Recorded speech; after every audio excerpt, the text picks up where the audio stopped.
بہن کی شادی کو 6 سال ہو گئے ہیں۔ میں کبھی اس کے گھر نہیں گیا۔ عید شب رات کبھی بھی ابو یا امی جاتے ہیں۔ میری بیوی ایک دن مجھے کہنے لگی، آپ کی بہن جب بھی آتی ہے اس کے بچے گھر کا حال بگاڑ کر رکھ دیتے ہیں، خرچ ڈبل ہو جاتا ہے، اور تمہاری ماں ہم سے چھپ چھپا کر کبھی اس کو صابن کی پیٹی دیتی ہے، کبھی کپڑے، کبھی صرف کے ڈبے، اور کبھی کبھی تو چاول کا تھیلا بھر دیتی ہے۔ اپنی ماں کو بولو یہ ہمارا گھر ہے، کوئی خیرات سینٹر نہیں۔ مجھے بہت غصہ آیا۔ میں مشکل سے خرچ پورا کر رہا ہوں اور ماں سب کچھ بہن کو دے دیتی ہے۔ بہن ایک دن گھر آئی ہوئی تھی، اس کے بیٹے نے ٹی وی کا ریموٹ توڑ دیا۔ میں ماں سے غصے میں کہہ رہا تھا، ماں بہن کو بولو یہاں عید پہ آیا کرے بس، اور یہ جو آپ صابن، صرف اور چاول کا تھیلا بھر کر دیتی ہے نا، اس کو بند کرے سب۔ ماں چپ رہی، لیکن بہن نے ساری باتیں سن لی تھی میری۔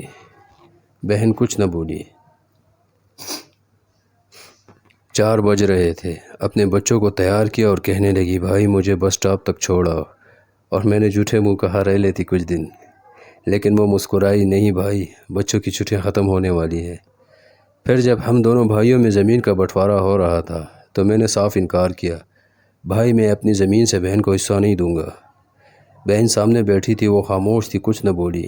ماں نے کہا بیٹی کا بھی حق بنتا ہے، لیکن میں نے گالی دے کر کہا کچھ بھی ہو جائے میں بہن کو حصہ نہیں دوں گا۔ میری بیوی بھی بہن کو برا بھلا کہنے لگی، وہ بیچاری خاموش تھی۔ بڑا بھائی علیحدہ ہو گیا کچھ وقت کے بعد۔ میرے بڑے بیٹے کو ٹی بی ہو گئی۔ میرے پاس اس کا علاج کروانے کے پیسے نہیں تھے، بہت پریشان تھا، میں نے قرض بھی لے رکھا تھا، بھوک سر پہ تھی۔ میں بہت پریشان تھا، کمرے میں اکیلا بیٹھا تھا، شاید رو رہا تھا حالات پہ۔ اسی وقت وہی بہن گھر آئی۔ میں نے غصے سے بولا، اب یہ آ گئی ہے منحوس۔ میں نے بیوی کو کہا کچھ تیار کرو بہن کے لیے۔ بیوی میرے پاس آئی، کوئی ضرورت نہیں گوشت یا بریانی پکانے کی اس کے لیے۔ پھر 1 گھنٹے بعد وہ میرے پاس آئی، بھائی پریشان ہو؟ بہن نے میرے سر پہ ہاتھ پھیرا، بڑی بہن ہو تمہاری، گود میں کھیلتے رہے ہو، اب دیکھو مجھ سے بھی بڑے لگتے ہو۔ پھر میرے قریب ہوئی، اپنے پرس سے سونے کے کنگن نکالے، میرے ہاتھ میں رکھے، آہستہ سے بولی، پاگل تو ایویں پریشان ہوتا ہے؟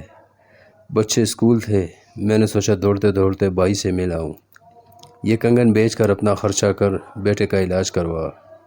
شکل تو دیکھ ذرا کیا حالت بنا رکھی ہے تم نے۔ میں خاموش تھا، بہن کی طرف دیکھے جا رہا تھا۔ وہ آہستہ سے بولی، کسی کو نہ بتانا کنگن کے بارے میں، تم کو میری قسم ہے۔ میرے ماتھے پہ بوسہ کیا اور 1000 روپیہ مجھے دیا، جو 150 کے نوٹ تھے، شاید اس کی جمع پونجی تھی۔ میری جیب میں ڈال کر بولی، بچوں کو گوشت لا دینا، پریشان نہ ہوا کر۔ جلدی سے اپنا ہاتھ میرے سر پہ رکھا، دیکھو اس نے بال سفید ہو گئے ہیں۔ وہ جلدی سے جانے لگی۔ اس کے پیروں کی طرف میں نے دیکھا، ٹوٹی ہوئی جوتی پہنی تھی، پرانا سا دوپٹہ اوڑھا ہوا تھا، جب بھی آتی تھی وہی دوپٹہ اوڑھ کر آتی۔ بہن کی اس محبت میں مر گیا تھا۔ ہم بھائی کتنے مطلب پرست ہوتے ہیں، بہنوں کو پل بھر میں بیگانہ کر دیتے ہیں، اور بہنیں بھائیوں کا ذرا سا دکھ برداشت نہیں کر سکتی۔